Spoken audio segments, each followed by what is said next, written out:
스가랴서 4장 6절 말씀입니다. 우리 성경을 보시고 또 스크린을 보시고 같이 합독하도록 하겠습니다. 그가 내게 대답하여 이르되 야훼께서 스룹바벨에게 하신 말씀이 이러하니라. 만군의 야훼께서 말씀하시되 이는 힘으로 되지 아니하며 능력으로 되지 아니하고 오직 나의 영으로 되느니라. 아멘. 할렐루야. 할렐루야. 2022년 우리에게 새로운 표가 있습니다. 그것은 오직 성령으로입니다. 여긴 조금 이따 제가 갈 거거든요. 원래 여기에 붙였어야 되는데 못 붙였습니다. 그러나 곧 붙이도록 하겠습니다. 아마 내일 붙일 것 같습니다. 한번 따라해 보세요. 오직 성령으로. 오늘 이 말씀은요, 스가랴 4장 6절 오늘 말씀을 통해서 오늘 제목이 있는데요. 그 설교 제목이 바로 오직 성령으로입니다. 이 설교 제목이 올해 우리의 표입니다. 그리고 우리 교회 비전이 지금 아까 보셨던 이겁니다. 지금까지 우리가 교회 비전 늘 해왔던 건데요. 하나, 같이 있습니다. 복이 되는 교회. 둘, 선교하는 교회. 셋, 기도하는 교회. 넷, 말씀이 충만한 교회. 다섯, 사람을 세우는 교회. 우리가 복이 되면 하나님이 복을 주십니다. 우리가 선교하면 하나님이 부흥케 하십니다. 우리가 기도하면 성령님이 인도하십니다. 우리가 말씀이 충만하면 은혜로 충만하게 하십니다. 우리가 사람을 세우면 세상을 변화시켜 주십니다. 믿으십니까? 이 모든 것은 오직 성령으로 가능한 줄로 믿습니다. 이렇게 비전을 우리가 이뤄가기 위해서 목표를 세운 겁니다. 우리가 표를 세웠고요. 오직 성령으로. 그리고 목표를 세웠습니다. 작년에도 12가지를 세웠지만 우리가 마지막 예배 때 나눴던 것 같이 올해는 9가지입니다. 첫째, 전성도 성경 1독. 우리가 한 번 더 말씀을 읽고 특별히 읽지 못하신 분들, 함께하지 못하셨던 분들 함께 읽고요. 함께 하신 분들이 조금 힘드셨나 봐요. 다시 합시다 그랬더니 이제 좀 그만하겠다고 하신 분도 있는 것 같아요. 네, 쉬실 필요도 있습니다. 그러나 말씀을 우리가 계속 읽어야 됩니다. 특별히 한 번 읽고 두 번 읽는 것이 분명히 차이가 있습니다. 두 번째 읽을 때는 훨씬 더 이해가 가고요. 훨씬 더 빨리 읽으실 거예요. 그리고 전체를 한번 읽었기 때문에 대충 감이 오기 때문에 읽으실 때 이게 무슨 의미다. 그리고 지난번에 읽었던 것들이 같이 복합적으로 연결돼서 더 의미 있게 하나님의 음성이 들려올 것입니다. 그래서 우리가 다른 거 하신 것이 아니라 일단 말씀을 읽읍시다라는 거예요. 전성도 성경 1독 우리 다시 한번 우리 올해까지 다시 한번 목표를 세우고 함께 하려 합니다. 두 번째, 교회학교 회복을 하려고 합니다. 참 교회학교가 코로나로 인해서 참 어렵습니다. 그러나 하나님께서 우리 학생들 지켜주신 줄로 믿습니다. 우리 중등부의 선생님들은 걸리셨는데 아이들은 한 명도 안 걸렸어요. 하나님 놀랍게 역사하셨어요. 그러니까 하나님 우리 교회 학교 일으켜 주시옵소서. 우리 간절히 기도하고 세 번째, 자녀들을 위해서 특별히 토요일날 평일날 음악학교를 교회에서 할 겁니다. 이것을 시작으로 어떻게 하든 우리 자녀들을 좀 도울 수 있는 길을 열 텐데 그래서 토요일 한글학교도 있지만 음악학교를 통해서 아이들이 좀 교회 안에서 많은 달란트도 발견하고 또 성숙되어지는 시간들이 있길 원하고요. 잠옷실 완성, 교육관 보수, 작년에 우리가 참 한다고 목표로 삼아놨던 것입니다. 그리고 성가대, 오케스트라를 하나님께서 이제 코로나 바이러스 약을, 치료제를 이제 우리에게 허락하셨으니까 이제 치료제가 퍼지기 시작하면서 분명히 이제 점점 나아질 줄로 믿습니다. 할렐루야. 그래서 우리가 어느 정도 정리가 되면 우리 교회가 다시 오케스트라와 성가대를 회복하고 성령행전학교 40기를 우리가 기도하면서 준비하기를 원하고요. 바누아투 타나에 교회가 세워지고 봉헌되기를 원하고 피지 학교 우리 건축이 시작되기를 원하고 영상 촬영 장비 우리가 한다고 했는데 다시 올해에 업그레이드 해서 앞으로 점점 영상을 통해서 우리가 예배드리는 일들이 좀 있다 보니까 그것 때문에 조금 더 준비해서 좋은 영상으로 여러분들에게 찾아가려고 합니다. 여러분 이를 위해서 기도해 주시기를 부탁을 드립니다. 이 목표 모두는 또 우리의 비전은 오직 성령으로 가능한 줄로 믿습니다. 오늘 본문에서 스가랴 선지자도 이는 힘으로 되지 않고 능으로 되지 않고 오직 성령으로 된다고 그랬어요. 이 스가랴 선지자가 말했던 이는이라는 것은요, 이 바벨론의 느부갓네살 왕이 남유다에 쳐들어와서 망하게 했잖아요. 그때 그 예루살렘에 있던 성전도 함께 무너졌던 거예요. 그런데 그 바벨론이 많은 유대 사람들을 포로로 잡아갔는데 그때 바벨론이 70년이 지나고 망하고 새로운 나라 페르시아가 일어나면서 첫 번째 세워졌던 왕이 고레스 왕이었습니다. 그 고레스 왕이 이제 선포하기를 너희 중에 유대에서 포로로 잡혀온 자들이 다시 유다로 돌아가도 좋다, 예루살렘으로 돌아가도 좋다라는 명령을 했을 때 그때 처음으로 돌아왔던 사람들과 함께 돌아왔던 리드했던 사람이 스룹바벨이라는 사람이에요. 이 스룹바벨은요, 남유다가 망할 때 마지막 왕이 스드기야인데 왕이 그 바로 전 마지막 왕의 두 번째 왕이 여호야긴이라는 왕이었어요. 그 여호야긴의 손자입니다. 여호야긴은요 18살에 남유다의 왕이 됐지만 왕이 된 지 단 3개월 만에 바벨론이 쳐들어와서요 그 여호야긴을 포로로 잡아갔습니다. 많은 사람들이 모든 사람들이 포로로 잡혀갔으니까 이제는 저 바벨론에서 죽었구나라고 생각했어요. 그런데 하나님은 여호야긴을 살려두시고 그 여호야긴의 손자 스룹바벨을 통해서 다시 유다의 총독으로 많은 사람들과 함께 돌아오게 하셨던 거예요. 그리고 돌아와서 가장 먼저 하려고 했던 것이 성전 건축이었습니다. 그런데 16년 동안 성전 건축을 했는데 방해하는 무리가 있었으니 바로 사마리아 사람들이었어요. 북이스라엘의 수도가 사마리아입니다. 그 사마리아는 아수르에 의해서 북이스라엘이 망했는데 그때 그 많은 사람들이 끌려가기도 아수르를 끌려갔지만 주위에는 많은 이방 민족들을 다시 아수르 사마리아에 이주해서 살게 하면서 피가 섞이게 하는, 그래서 혼혈들이 살아가게 되는, 그것 때문에 남유다의 온전한 혈통 이스라엘 백성들이 그 사마리아 사람들을 별로 좋지 않게 생각하고 개와 같이 생각하고 정말 욕하고 비난하고 우습게 봤다는 것이었죠. 그 사마리아 사람들이 자기도 돕겠다고 그랬는데 안 되라고 그랬더니 화가 나서 결국은 그 성전 짓는 것을 방해했던 것이죠. 그러다 보니까 16년이라는 세월이 흘러버렸어요.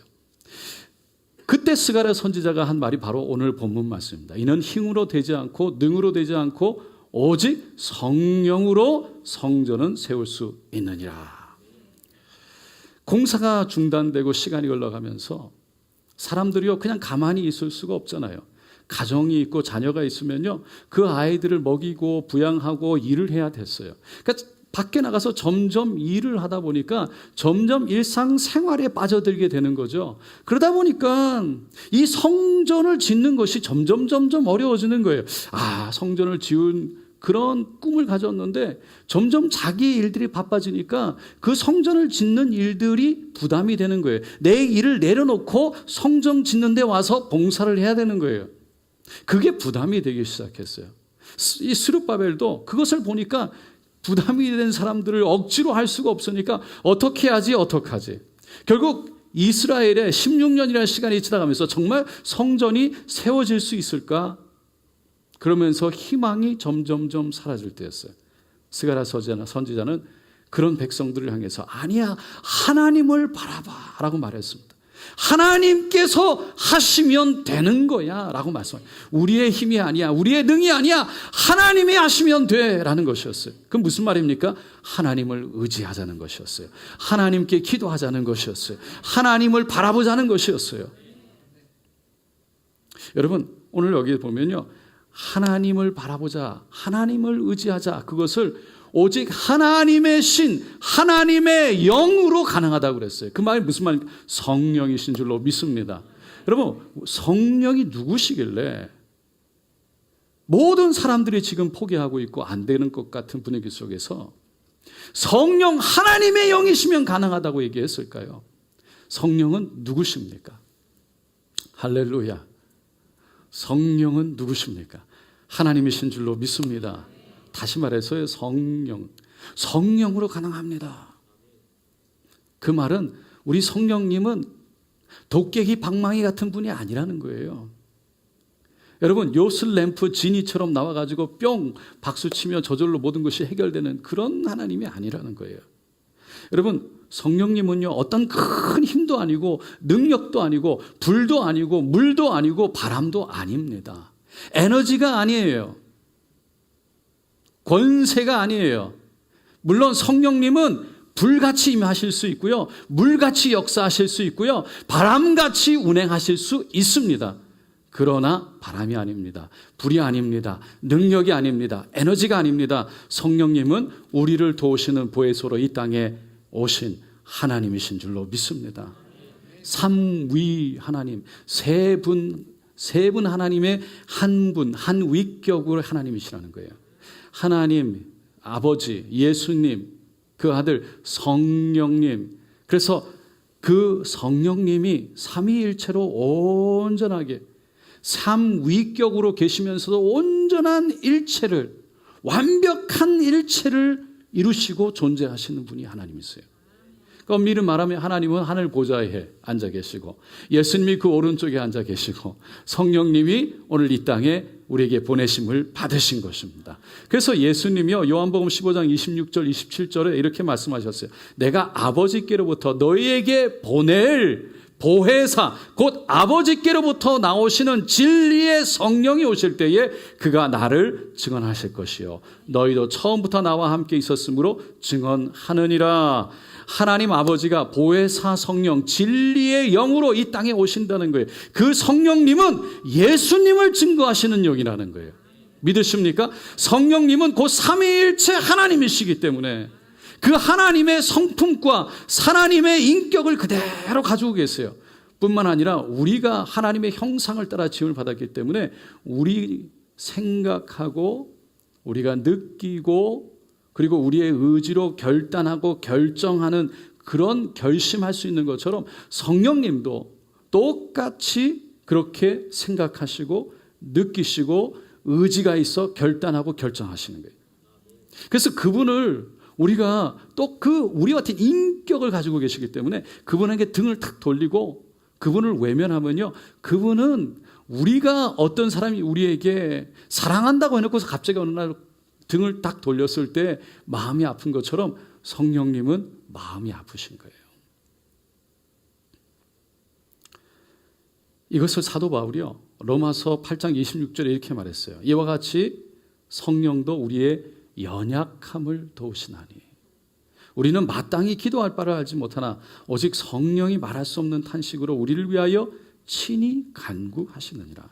우리가 연약해서 성령으로 이 땅에 오셔 우리를 도와주신다는 거예요. 그런데 우리가 연약해서 죄가 우리에게, 유혹이 우리에게 다가오면 거기에 넘어지는데 기도할 바를 모르면, 우리가 갈 바를 모르고 무엇을 구해야 될지 모르고 길을 잃으면 그것을 바라보면서 우리가 가야 될 길을 가지 못하면 마음 아파하시고 탄식하시면서 우리를 위해 기도하신다는 거예요. 그 말은 무슨 말이에요? 우리가 주님 앞에 다시 돌아와 주님의 길을 가기를 기도하시고 기다리신다는 거예요. 그분이요, 인격이 있으셔서 우리가 막 붙잡고 우리를 흔들고 막 따라와 그러고 막 그러시는 분이 아니에요. 우리가 마음을 열고 그분에게 우리의 손을 내어드리고 성령님 따라가겠습니다. 그러면 그분이 그때서야 우리의 손을 잡고 인도하신다는 거예요. 여러분, 성령님은 우리를 사랑하시기 때문에 물론 매를 드시기도 하세요. 그런데 가장 먼저 우리를 벌하시거나 우리를 버리시는 것이 아니라 가장 먼저 하는 것은 바로 끝까지 기다리시면서 우리를, 그분이 아파하시면서 탄식하시면서 기도하시면서 우리를 기다리신다는 거예요. 물론 요한계시록에 보면 촛대를 옮기신다는 말씀이 있죠. 촛대를 옮긴다는 건 우리를 영영 버린다는 것이 아니라 우리를 그냥 잠깐 돌아올 때까지 우리를 내버려 두시는 거예요. 그래서 우리가 정말 하나님 없이 스스로 살다 보면 우리 마음속에 깨닫는 게 있어요. 정말 세상에서 이 땅의 모든 것을 가지면 행복할 줄 알았는데 가지면 가질수록 허무함이 있고, 이 땅의 쾌락 가운데 기쁨을 느끼고 즐거움 속에 내가 살아가며 행복할 줄 알았는데 그렇지 않다는 것을 하면 할수록 경험하게 되면서 결국은 우리가 살아가면서 우리를 희생하고 주님과 함께 살아가고 예배하고 땀을 흘리고 수고하고 우리의 손을 들여서 함께 살아가는 그 모든 것들이, 함께 교제하는 그 시간들이 정말 축복이라는 것을 하나님 안에서 깨닫게 된다는 거죠. 할렐루야. 이렇게 인격적인 성령님을 모셔드리기 위해서는요, 우리가 성령님이 하시는 일을 잘 이해할 필요가 있습니다. 예수님이 제자들과 마지막 만찬을 하셨잖아요. 그리고 나서 여러 가지 말씀을 하셨어요. 그런데 그 말씀 중에 성령님에 대해서 말씀하시는 부분이 나오는데 요한복음 16장 말씀입니다. 요한복음 16장 7절로 8절 말씀인데요. 한번 다 같이 읽어볼게요. 그러나 내가 너희에게 실상을 말하노니 내가 떠나가는 것이 너희에게 유익이라. 내가 떠나가지 아니하면 보혜사가 너희에게로 오시지 아니할 것이요, 가면 내가 그를 너희에게 보내리고 그가 와서 죄에 대하여 의에 대하여 심판에 대하여 세상을 책망하시리라. 성령님 보혜사를 보내줄 텐데 보혜사 성령님이 하시는 일이 뭐냐면 의에 대하여, 죄에 대하여, 의에 대하여, 심판에 대하여 세상을 책망하시는 일이래요. 그리고는 죄에 대하여, 의에 대하여, 심판에 대하여에 대한 이 설명을 그 다음에 예수님이 9절, 10절, 11절에 이렇게 설명하세요. 죄에 대하여라 함은 그들이 나를 믿지 아니하며, 의에 대하여라 함은 내가 아버지께로 가니 너희가 다시 나를 보지 못하며, 심판에 대하여라 함은 이 세상 임금이 심판을 받았음이라. 그러니까 성령님이 하시는 첫 번째 일은요, 죄에 대해서 책망하신다는 거예요. 죄에 대해서 책망하신다는 건 예수를 믿지 않는 사람들의 마음에 책망을 하신다는 거예요. 성령님은 오늘도 예수 믿지 않는 사람들의 마음을 두드리시는 줄로 믿습니다. 그래서 그 마음의 문을 열고 성령님, 예수님 구주로 영접하고 모셔드리면 그분이 우리 안에 들어와서 더불어 먹고 마신다는 것이에요. 그거는 우리가 일상생활 속에 먹고 마시는 삶 속에, 우리가 평상시 생활 속에 우리 안에 오셔서 우리와 함께 생활하신다는 겁니다. 그러니까 성령님을 모셔드리는 일은, 성령님을 인정한 일은 가장 먼저 예수님을 나의 구주로 인정하고 모셔드리는 데서부터 시작한다는 거예요. 두 번째로 의에 대해서 책망하신대요. 그게 성령님이 하시는 일이에요. 예수님을 구주로 모셔드리고 나면 그 다음에 성령님이 우리의 삶 속에서 늘 의에 대해서, 옳은 것에 대해서 선택하도록 우리의 양심을 찌른다는 거예요. 책망하신다는 거예요. 우리는 예수를 구주로 모셔드리는 순간 죄 용서함을 받고 하나님의 자녀가 되는 줄로 믿습니다. 믿으십니까?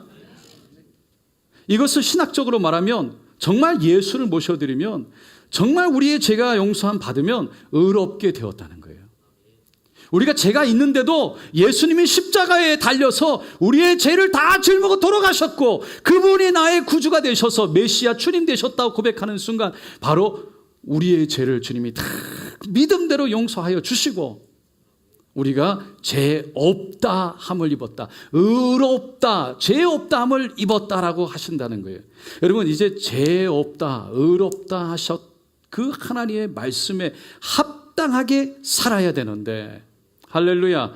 그래서 죄 없는 사람처럼, 의로운 사람처럼 살아야 우리가 된다는 거예요. 성령님은 그렇게 살아갈 수 있도록 도와주신다는 거예요. 우리에게 아직 죄성이 있어서요, 어둠과 유혹, 죄악의 유혹, 그 보암직도 하고 먹음직도 한 것들이 늘 우리 눈앞에 어른거려요. 그래서 늘 세상의 죄들이 우리의 마음을 유혹하고 끌어가려고 해요. 하지만 성령님을 의지하면 이길 수 있다는 거예요. 성령님이 우리를 이길 수 있도록 도와주신다는 거예요. 여러분, 이게 너무나 중요해요. 성령님을 통해서 의에 이르도록 성령님의 책망을 받고 그 의를 따라가 나아가기 위해서 우리 자신을 내려놓는 것, 이게 너무나 중요한 거예요. 왜냐? 갈라디아서 5장에 보면요, 오늘 서 목사님이 이 얘기를 하시더라고요. 이 말씀을요. 내가 너에게 이르노니 성령을 따라 행하라. 그리하면 육체의 욕심을 이루지 아니하리라. 성령을 따라서 가면 육체의 욕심을 이루지 않는데요. 그러면서 육체의 욕심, 육체의 소욕이 무엇인지 그 다음 절 17절로 18절 그리고 19절에 21절 계속 설명합니다. 다 같이 읽어보겠습니다. 육체의 소욕은 성령을 거스르고 성령은 육체를 거스르나니 이 둘이 서로 대적하므로 너희가 원하는 것을 하지 못하게 하려 함이니라. 너희가 만일 성령이 인도하시는 바가 되면 율법 아래 있지 아니하리라. 육체의 일은 분명하니 곧 음행과 더러운 것과 호색과 우상숭배와 주술과 원수 맺는 것과 분쟁과 시기와 분냄과 당짓는 것과 분열함과 이단과 투기와 술취함과 방탕함과 또 그와 같은 것들이라. 전에 너희에게 경계한 것 같이 경계하노니 이런 일을 하는 자들은 하나님의 나라를 유업으로 받지 못할 것이요. 성령을 거스르 성령을 따라 성령의 인도함을 보면요, 율법 아래 있지 않대요. 그러니까 성령의 뜻이면 그 율법의 뜻 안에, 하나님의 뜻 안에 있다는 거예요. 그래서 율법에 거스리지 않는다. 성령을 그런데 거스리면, 육체의 소욕을 따라가면 마지막에 어떻게 된다고요? 하나님의 나라를 유업으로 받지 못한다. 육체의 소유, 육체의 욕심을 계속 따라가다 보면 결국 저 하늘나라의 천국에 들어가지 못한다. 천국을 보지 못하게 된다. 그래서 우리가 어떻게 살아야 되는지, 성령을 따라 산다는 것이 무엇인지, 그것이 무엇을 의미하는지 바로 그 다음 절에 22절로 24절에 이렇게 설명했어요. 다 같이 읽어볼게요. 잘하는 말씀이죠. 오직 성령의 열매는 사랑과 희락과 화평과 오래 참음과 자비와 양성과 충성과 온유와 절제니 이 같은 것을 금지할 법이 없느니라. 그리스도 예수의 사람은 육체에 함께 그의 정욕과 탐심을 십자가에 못 박았느니라. 성령을 따라 행하는 사람은 어떤 사람입니까? 사랑과 희락과 화평과 오래 참음과 자비 양성 충성 온유 절제의 열매를 맺는 사람이라는 거예요. 그게 성령을 따라 사는 사람이래요. 그래서 그렇게 성령을 따라 살기 위해서는 우리의 육체의 소욕, 육체의 정욕, 육체의 욕심을 십자가에 못 박았다. 바로 그 사람이 그리스도의 사람, 예수의 사람이라는 거예요. 그걸 사도 바울이 지금 말하고 있어요. 그러면서 25절, 26절에 만일 우리가 성령으로 살면 또한 성령으로 행할지니, 성령으로 살면 성령으로 우리가 성령으로 함께 살면, 성령과 함께하면 성령의 열매들이 나타난다. 성령의 일들이 일어난다는 거예요. 그런데 헛된 영광을 구하여 서로 노엽게 하거나 서로 투기하지 말지니. 성령으로 살면 성령으로 행하게 되는데, 그렇지 않으면 헛된 영광을 구하게 된다. 헛된 영광을 구하면 서로 화나게 하고요, 서로 투기하게 된대. 투기한다. 내가 잘했다. 내가 한 거다. 내가 다 잘했다. 그러면서 내가 잘했다 뿐만 아니고 너가 못했다. 그래 내가 더 낫다. 라고 말하는 거. 투기, 시기와 질투 속에 있는 거. 그런 게 일어난다는 거예요. 어떻게 되면? 헛된 영광을 구하면. 여러분, 영광은 누구의 것입니까? 오직 하나님의 것입니다. 할렐루야. 오직 하나님의 것이에요. 고린도전 3장 6절로 7절에 이렇게 말해요. 나는 심었고 아볼로는 물을 주었고 오직 하나님께서 자라나게 하셨나니. 그런즉 심는 이나 물 주는 이는 아무것도 아니로되 오직 자라게 하시는 이는 하나님뿐이니라. 오늘 회개의 시간이 있었어요. 목사님 말씀에 은혜 받고 회개하려고 간절히 기도했어요. 2021년 돌아보면서 하나님, 이제 회개합니다. 돌아봅니다. 회개의 영을 부어주시옵소서.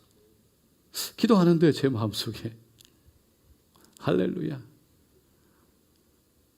교회 참 어렵고 우리가 힘든데 하나님께서 저에게 은혜를 주셨어요. 사실 제가 설교 준비하는 게 좀 쉽지는 않습니다.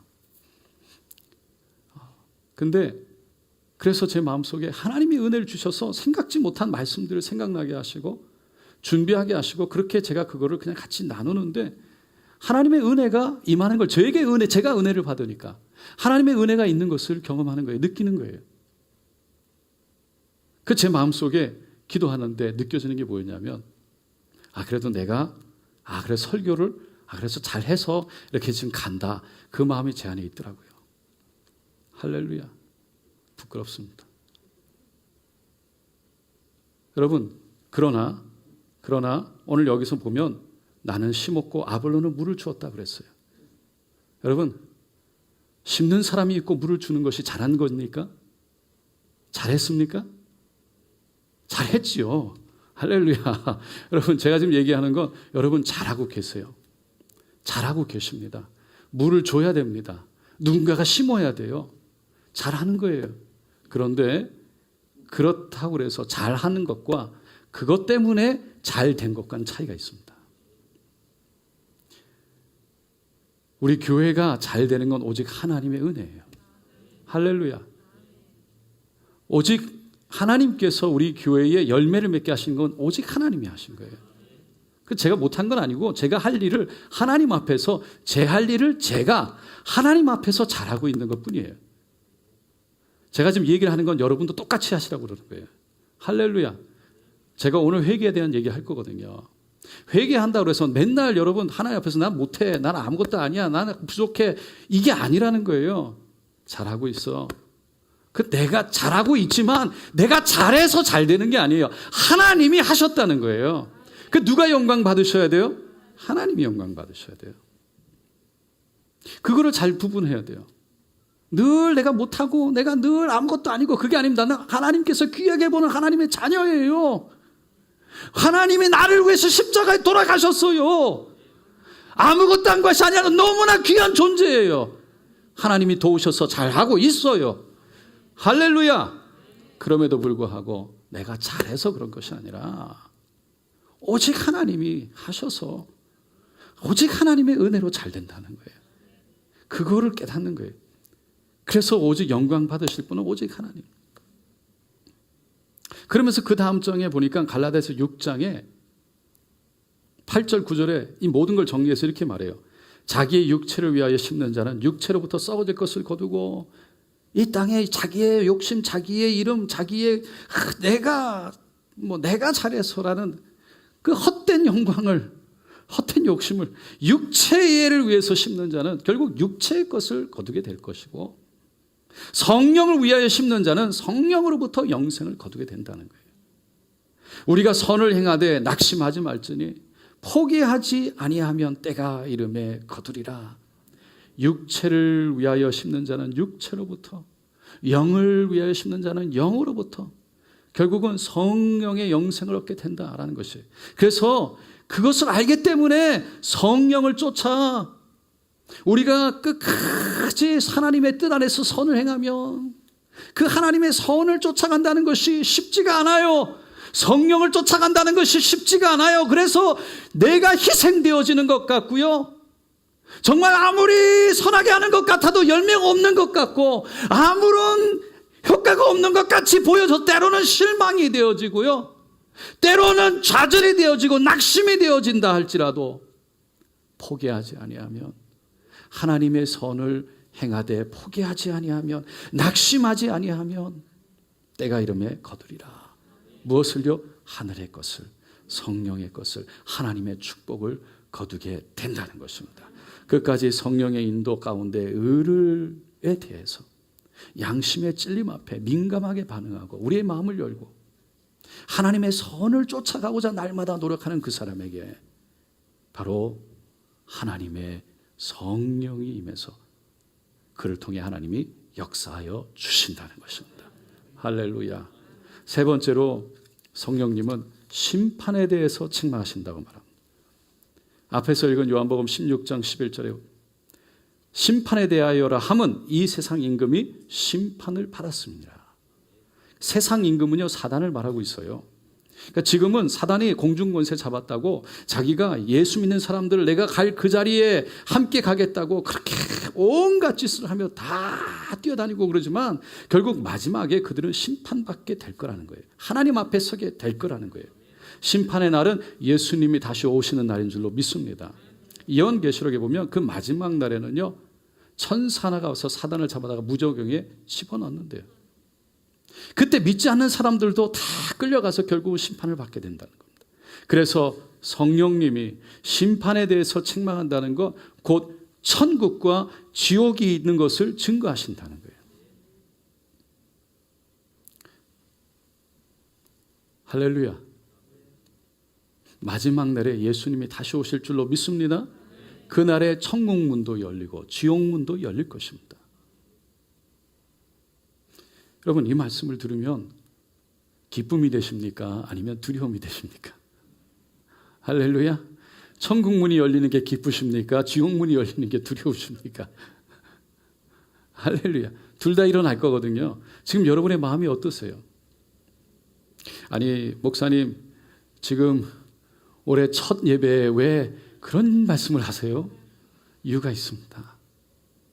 제가 말씀드리는 성령님이 함께할 때 모든 것이 가능한데, 성령님과 함께하기 같이 일을 하기 위해서, 성령님과 함께하기 위해서는 성령님이 무슨 일을 하시는지 알아야 된다는 거예요. 첫째, 죄에 대하여; 둘째, 의에 대하여; 셋째, 심판에 대하여 책망하신대요. 증거하신다는 거예요. 그 말은 성령님이 우리 안에 늘 죄에 대하여, 의에 대하여, 심판에 대하여 책망하실 때 우리의 마음을 열고 그 성령의 음성을 들어야 된다는 거예요. 우리가 그 성령의 음성을 듣는다는 건, 마음을 연다는 건 주님 앞에 다시 우리의 마음을 회개함으로 돌이켜 주님 앞에 반응한다는 거예요. 오순절날 성령이 임했을 때 사람들이 야, 대낮인데 술에 취했다 그러면서 손가락질했을 때 베드로가 일어나 설교했잖아요. 아니다, 성령이 임하신 거다. 이 하나님이 말씀하신 이 성령이 임했는데 너희가 죽인 그 예수, 그분이 바로 메시아, 하나님이 약속하셨던 예수 그리스도다. 그랬을 때 많은 사람들이 형제요, 우리가 어떡할꼬? 그러고서는 그 앞에 고꾸라졌어요. 그때 베드로가 이렇게 외쳤죠. 너희가 회개하여 각각 예수 그리스도의 이름으로 침례를 받고 죄 사함을 받으라. 그리하면 성령의 선물을 받으리니. 할렐루야. 회개가 있는 곳에 자신을 돌이켜보고, 회개가 있는 곳에 성령을 따라가는 곳에 성령님이 임하신다는 거예요. 회개가 있는 곳에 성령님이 임하신다는 거예요. 성령님은요, 말 그대로 거룩한 영인 거예요.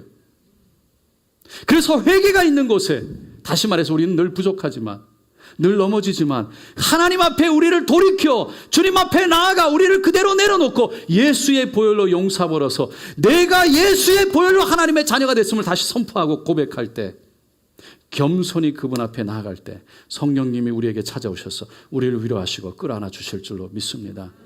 사랑하는 성도 여러분, 2022년 첫 예배, 왜 회개에 대해서 말합니까?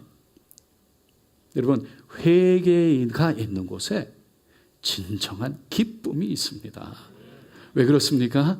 진짜 회개가 있으면요, 회개하는 끝나는 것이 아니라 회개가 있으면 하나님이 나를 용서하셨다는 것이 믿어지는 줄로 믿습니다. 하나님이 나를 용서하셨다는 것이 믿어지니까 기쁨이 있는 거예요.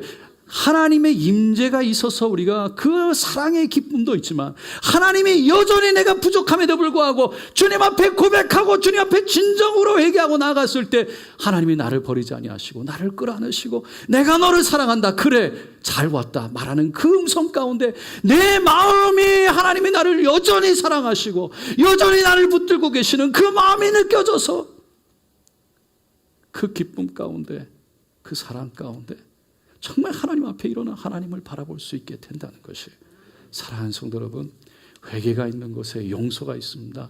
용서가 있는 곳에 기쁨이 있습니다. 할렐루야. 그래서 다가오는 2022년 정말 우리의 힘으로 되지 않, 정말 우리의 능으로 되지 않는다면 성령이 계신 곳에 우리가 가야 되는데, 성령을 모셔드려야 되는데, 우리가 더러운 옷을 입고 더러운 모습으로 결코 성령을 모셔드릴 수가 없다는 것입니다. 그래서 늘 우리의 마음을 주님 앞에 열어서 회개의 영이 임해서 우리가 늘 우리 자신을 돌아보고 하나님 앞에 오직 우리가 하나님의 영광을, 하나님의 나라를, 하나님의 이름을 드러내기를 원하는 우리의 마음을 늘 내어놓으면서 거기에 준하지 않는 우리의 모습들 발견하고 주님 앞에 무릎 꿇을 때, 그때 성령님이 우리를 붙드시고 그때 성령님이 역사하기 시작한다는 겁니다. 할렐루야. 2022년 진정한 날마다 말씀과 기도 가운데 회개의 영이 터져서 주님의 기쁨, 주님의 변화, 주님의 성장이 우리의 삶 속에 경험되시게 되시기를 예수님의 이름으로 축원드립니다.